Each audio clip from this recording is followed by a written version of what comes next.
Lord, ipapasalamat ako, Lord, sa may umaga na 'to. Salamat sa may, um, buhay na binibigay mo. Salamat, Lord, sa lahat-lahat. At alam mo, Lord, na minamahal ka namin, Lord, sa puso namin. Kaya, Lord, maraming salamat. In Jesus' name, amen. So, meron lang akong gustong i-share na revelation sa akin ni Lord ng Saturday. So, ano yun, gabi. Meron akong pinapakinggan na man of God siya na nag-share. Tapos meron lang na-highlight sa akin habang nagsasalita siya. Yung sabi niya kasi, when you cross over, you can carry 2024 to 2025. And God will signify the new wine in you. New wine can't be put into old wineskin. So yung word na yun, yung parang nag-sink in sa my heart ko. Yung new wine can't be put into old wineskin. Ngayon kung pupunta tayo sa may Bible, matatagpuan natin siya sa may Matthew 9 verse 17. Sabi sa may Matthew 9 verse 17, nor do they put new wine into old wineskin, or else the wineskins break. The wine is spilled, and the wineskins are ruined. But they put new wine into new wineskins, and both are preserved. So meron tong dalawang word na ma-highlights. Merong two main points dun sa may verse na yon. Yung isa is yung new wine, yung pangalawa is yung new wineskin. So yung revelation sa akin ni Lord about sa may new wine, kasi yung wine, pinaprocess siya. Bago siya mapunta ng market, baga meron siyang 5 cycles na pagdadaanan. So, napaprocess yung wine. So, ano yung ibig sabihin nun? Yung ibig sabihin ng new wine dito sa may Matthew 9 verse 17, yung new wine, yung nire-represent niya is new system. Kasi merong process. Kumbaga, merong time na i-harvest mo yung prutas, halimbawa yung ubas. Tapos meron ding specific time para mag-mature yung ano niya, yung parang juice, para maging alak. So, yung new wineskin naman, yung meaning niya is wala nang iba kundi yung vessel, yung ikaw, yung tao mismo.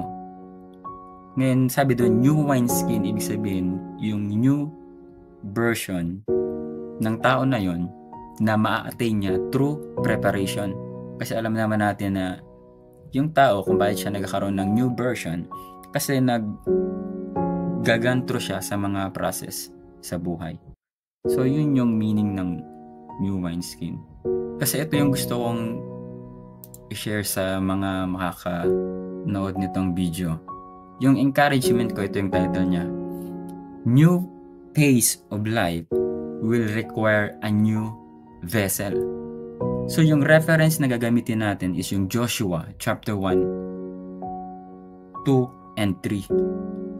So yun yung kabuuan ng encouragement ko sa inyo sa oras na to. So, explain ko muna bakit si Joshua. Kasi Joshua yung perfect example para sa may message natin. Kasi that time, meron siyang situation na kinakaharap. At alam natin na si Joshua, successor siya ni Moises, kumbaga disciple siya ni Moises, tsaka si Joshua, man of God siya.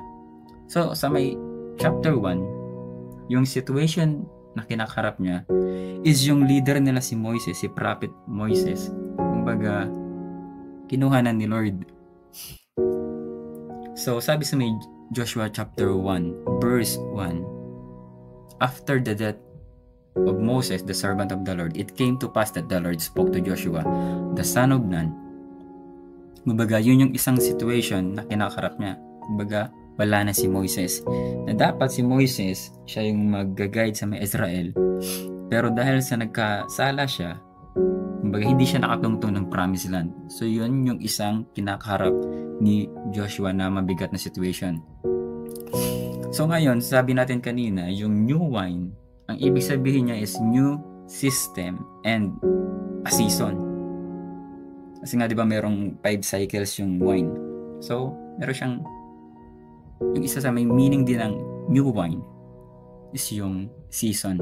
Kumbaga merong bagong season. Kasi nga yung title natin, New Pace of Life will require a new vessel. Babasahin natin yung Book of Joshua hanggang 1 to 3. Makikita natin dun na meron siyang kinakaharap na challenge. Hindi lang yung nawala, kumbaga umalis na yung leader nila, kumbaga namatay na yung leader nila. Kumbaga meron ding mga struggle talaga kasi that time papunta sila sa may yung promised land ni Lord at hindi madali makapasok sa may promised land. Marami silang pagdadaanan. Kailangan muna nilang, kumbaga meron silang madadaanan ng mga kalaban sa daan. So yun yung mga challenges na makakaharap ni Joshua na sa may buhay natin. Kapag pumasok ka sa may new season ng buhay mo, asahan mo na merong bagong challenges na makakaharap ka. Kasi nga, sabi sa may Matthew 9:17, new wine should be put into new wineskin. Kumbaga yung bagong alak dapat ilagay siya sa may bagong sisidlan. So, ibig sabihin nun, kailangang ma-prepare si Joshua. Kumbaga, ikaw bilang tao, kapag pumasok ka sa may new season sa may buhay mo, kailangan ng preparation. Kasi yun yung problem. Dapat yung vessel ma-renew. Kumbaga, dapat merong improvement o merong cultivation na mangyayari sa may buhay natin. Sa buhay ni Joshua. So, syempre, si Lord, hindi siya nagpapabaya sa mga anak niya. Sabi nga niya, nagpapaulan siya sa mabuti at masama. So, sa mga problema, siya talaga yung nagbibigay ng solution. At kailangan ni Lord yung cooperation natin. So, ngayon, para mas maintindihan natin yung message. So, ito yung pinaka-cover ng encouragement natin o ng message natin. How a new vessel will be made. So, kung pupunta tayo sa Joshua chapter 1 verse 1, ang sabi doon, after the death of Moses, the servant of the Lord, it came to pass that the Lord spoke to Joshua, the son of Nun,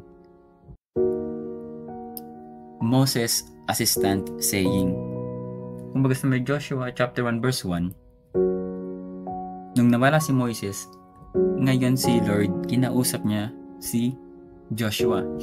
So, ano yung number 1 para tayo o si Joshua maging new vessel? Ano yung step 1? So, makikita natin dito, si Lord kinausap si Joshua. Sabi dito, Lord spoke to Joshua.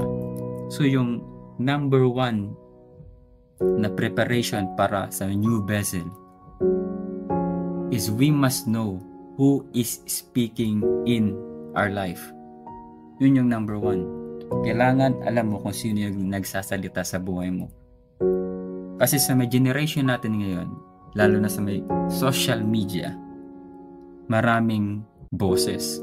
Ngayon yung boses na yan, pwedeng magbigay sa'yo ng advantage sa buhay o kaya ng parang positive o parang benefits. Pero most of the time, hindi lahat ng mga masasagap mong boses sa social media is makakatulong. Yung iba, basura. Yung iba, hindi mo ikabubuti. So, yun yung number 1 para sa may preparation. Kailangan alam mo, kailangan alam ko kung sino yung nag-speak sa may buhay ko. Kasi alam natin na yung communication, kumbaga malaki yung part niya sa may buhay ng tao. Araw-araw nagsasalita ka, araw-araw meron kang kausap. Araw-araw, baga hindi mawawala yung communication sa buhay ng tao. So, merong danger kapag hindi ka aware sa kung sino yung nagsasalita sa'yo. Kasi nga yung social media, napaka-powerful niya. Ngayon, kung titingnan natin yung balita na merong isang country na dahil sa may social media, is yung government nila is bumagsak. Kumbaga pinagbabato, kumbaga nag-resign kasi yung balak nung... So, I will not go into the details. But, yun. makikita natin doon na yung social media meron siyang power to destroy a government. Kumbaga, kaya din nila ginawa yun kasi merong influence from the other country. At isa yung Pilipinas na nakapagbigay ng influence sa kanila through social media. Kaya yung bansa na yon is nag-rebelde sila kasi nga merong corruption na nangyari sa government. So, makikita natin na merong kapangyarihan sa boses. Kasi kahit yung influence, hindi ka makakapag-influence kung walang communication. So, ganun kumbaga ka-powerful yung communication. So, you must know, I must know who is speaking to our life. So, points number 2. Joshua 1 verse 8. Ito yung pangalawa. This book of the law shall not depart from your mouth, but you shall meditate it day and night, that you may observe to do according to all that is written in it, for then you will make your way prosperous, and then you will have good success. Joshua 1 verse 8. So, ano yung pangalawa na preparation para sa my new vessel? Ayun ano yung pangalawang requirements para sa may new sa pagpasok natin sa may new season ng buhay natin? So, walang iba kundi yung sabi dito ni Lord, you shall meditate in it day and night. Sabi doon, the book of the law shall not depart from your mouth. Kumbaga, walang iba kundi yung Word of God. Yung salita ng Diyos yung pangalawa para ma-prepare yung new version sa'yo. Kasi sabi dito, meron siyang promises dito that you may observe to do accordingly to all that is written in it. For then, you will make your way prosperous, and then you will have good success. So kung pupunta tayo, ano yung Hebrew meaning ng observe? Kumbaga yung observe, yung meron siyang Hebrew word na shaumar. Ang meaning is to protect and to guard. Yun yung meaning niya sa may Hebrew. Yung observe na yan. Ibig sabihin, yung Word of God, kumbaga, will help you, will help me, will help us to see clearly even in the world of chaos. As we said a while ago, yung new wine nag-a-attract siya ng new challenges. At alam din naman natin, kumbaga, sa ayaw man natin sa gusto, kumbaga, yung mundo natin is very chaos na talaga. At yun din talaga yung sinasabi ni Lord na sa may end times, talagang magiging magulo tong mundo na to. Kumbaga, yung darkness, kumbaga, mas kumakapal siya as the year pass by. So, yung tutulong sa'yo para makakita ka ng malinaw is yung Word of God. Kasi kapag magulo yung mundo, kumbaga, example na lang natin, yung tumama yung pandemic. Siyempre, merong panic nun Ngayon, yung isa sa may problema ng pandemic is yung depression. Kumbaga, dahil magulo na yung mundo, kaya maraming mga tao yung nasa may situation na nakaranas ng depression. Sabihin natin sa may trabaho mo na lang. Sa trabaho mo, kung call center agent ka, asahan mo na meron kang mga toxic na kaibigan na magkukos sa'yo na parang mawalan ka ng gana sa work, kumbaga ma-discourage ka. Siyempre, maririnig mo puro murahan. O kaya sabihin na natin yung schedule mo is graveyard. Kumbaga kailangan mong gumising ng 11. Yun yung pasok mo, yung out mo is madaling araw na o kaya umaga. So, kailangan mag-adjust ng body clock mo. Kumbaga, sa mga oras na yon, pwedeng maging kumbaga maging open door para ikaw maranasan mo yung depression. Alam natin yung depression, wala siyang gamot. Kahit kumain ka ng andoks o kaya ng masasarap na pagkain, hindi magagamot na pagkain yung depression. Kasi yung depression is nasa pag-iisip, nasa kaluluwa mo siya. So walang ibang makakapag-protekta doon, kaya walang ibang makakapaggamot nun kundi yung Word of God. Kasabi doon yung Word of God, kumbaga siya, very effective tsaka powerful. Kagaya siya ng double-edged sword. At alam natin na yung Word of God is si Lord Jesus Christ na kumbaga siya nagbibigay ng buhay. So Word of God, yung observation, ito yung ibibigay niya na yung meaning niya, you will be protected by the Word of God. So let's come to the third one kasi I will give you some 5 points para sa may preparation para maging new vessel. Kasi yun yung requirements para ikaw makapasok sa may new season. At alam natin yung Word of God, kapag meron siyang sinabi, kumbaga yun yung system na nag-ooperate sa may mundong to. Hindi yun kaya yung baliin kahit ng gobyerno. So points number 3, Joshua chapter 1 verse 10 to 11, and I will read. Then Joshua commanded the officers of the people saying, pass through the camp and command the people saying, prepare provisions for yourselves, for within 3 days you will cross over this Jordan to go in to possess the land which the Lord your God is giving you to possess. So kung babasahin natin tong Joshua chapter 1 verse 10 to 11, meron susunod to dun kumbaga merong tatlong tribes na nag-gain na nila yung promises ni Lord.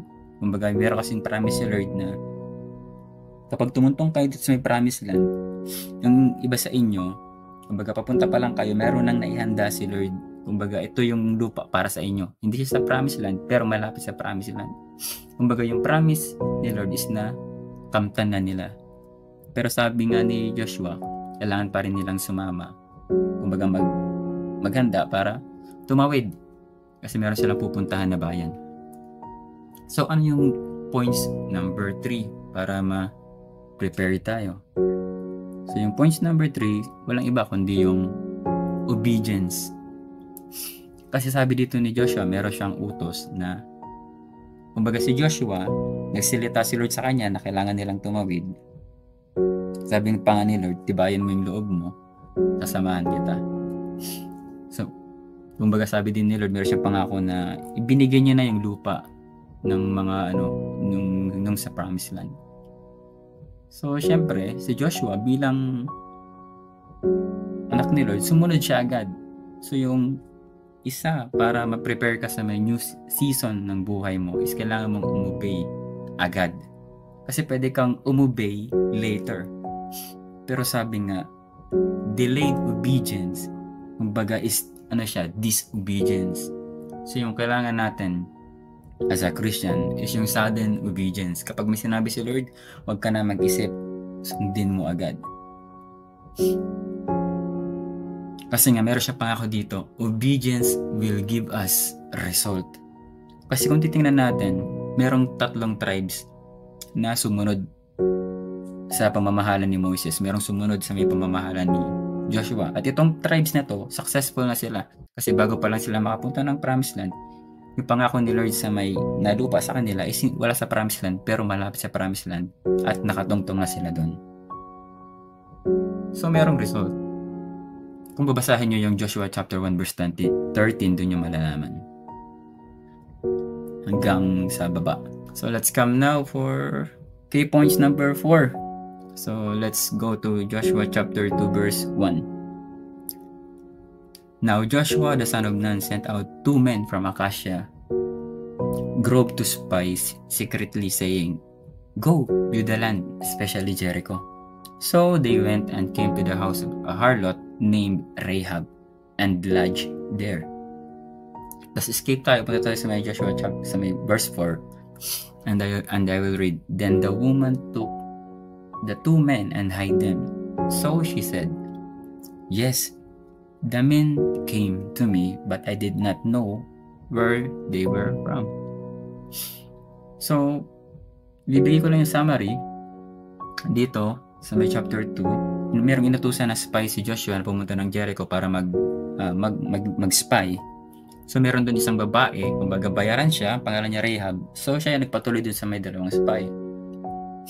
Tapos sa may verse 4, ang nangyari doon is merong mga kawal yung Jericho, pumunta sa may bahay ng babae, si Rahab. Tapos tinatanong nila kung itong 2 spy is pumunta. Kasi sinabi niya naman, oo, meron. So, ano yung pang-apat na points para maging prepared tayo para sa may new vessel? Para tayo maging new vessel. Ito yung key points number 4. God will prepare a Rahab to help.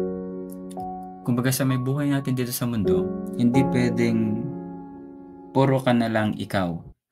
So asahan mo sa may buhay mo, merong isisend si Lord na Rahab, katulad dito sa may Joshua chapter 2, na siya yung tumulong dun sa may dalawang spy para hindi sila mahuli.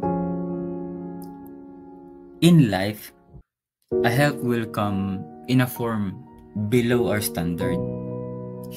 Kumbaga dami sa may buhay talaga natin, darating na kung sino pa yung kumbaga tagilid sa lipunan, sila pa mismo yung parang tutulong sa'yo.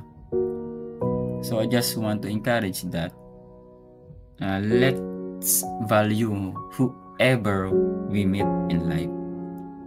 So yun yung points number 4. Merong ipiprepare si Lord na tao na tutulong sa atin. And some of them, kailangan mo talagang i-value yung mga tao na paparating sa'yo kasi hindi mo alam. Sila yung sinad ni Lord para mapuntahan mo yung next level ng buhay mo. So for the last points, Joshua chapter 3 verse 5. And Joshua said to the people, sanctify yourselves, for tomorrow the Lord will do wonders among you. So ano yung last point? Walang iba kundi yung purity. Kasi sabi dito, sanctify yourselves, for tomorrow the Lord will do wonders among you. Ngayon, gusto ko lang i-highlight itong wonders. Kumbaga, nung sinanctify ng mga Israelita yung sarili nila, merong wonders na mangyayari. Kumbaga, yung points number 5, yung last na ibibigay ko, although marami namang points para sa may preparation para maging new vessel. Ito yung last. Kumbaga, yung purity bring wonders. Kung babasahin nyo yung chapter 3, nagkaroon nga ng wonders.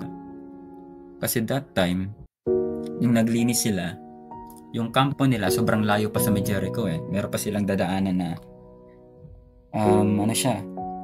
yamang tubig. Tapos malalim yun, tsaka imposible kang makatawid. Kasi malawak siya. Tapos malakas yung agos. So, kung itutuloy mo yung pagbabasa nun, ang nangyari nun, huminto yung tubig. Tapos, yung tubig na kumbaga merong wonders na nangyari. Huminto yung tubig na ipon sa isang tabi, kaya nakatawid yung mga Israelita. So, purity bring wonders. Tapos, ito pa yung pangalawa. Sa sigaw lang nila, nabasag yung wall of Jericho. Isipin mo na lang, dahil sa may sound waves, yung pader na matibay bumagsak. So, purity bring wonders. Si Lord Jesus. Kumbaga si Lord Jesus, parang parang nilabag niya yung batas ng physics. Siya lang naman kasi yung gumawa ng mga bagay beyond human understanding. Siya lang naman yung lumakad sa tubig. Siya lang naman yung nagmultiple ng 5 loaves, 2 fishes. Nakakain yung sobra 5,000 katao. So purity bring wonders. So yung conclusion natin para sa may encouragement na to be a new wineskin in the last days, our connection and relationship with God should our priority. And secondly, self-improvement starts from within. So alam ko naman lahat tayo, kumbaga sa buhay natin darating yung new season. So kailangan maging new vessel ka rin. Kasi nga, yung bagong alak, hindi siya pwedeng ilagay sa lumang lagayan kasi puputok yung lagayan na yun. So let's pray. Lord, in the name of Jesus, whoever that will watch this video, I pray that you will talk to them. You will touch, Lord, their heart, that as they read whatever, Lord, the revelation that will come up to them will have a manifestation, Lord, in their life, and you will help them, Lord, to get through in this life na alam namin sobrang hirap. Alam namin, Lord, na merong times talaga na parang nakakulong kami, hindi namin alam kung ano yung next step sa buhay namin. Let your word, Panginoon, speak to them and bring clarity sa mga buhay nila. We love you so much, Lord, and hanggang dito na lamang kami. In Jesus' name.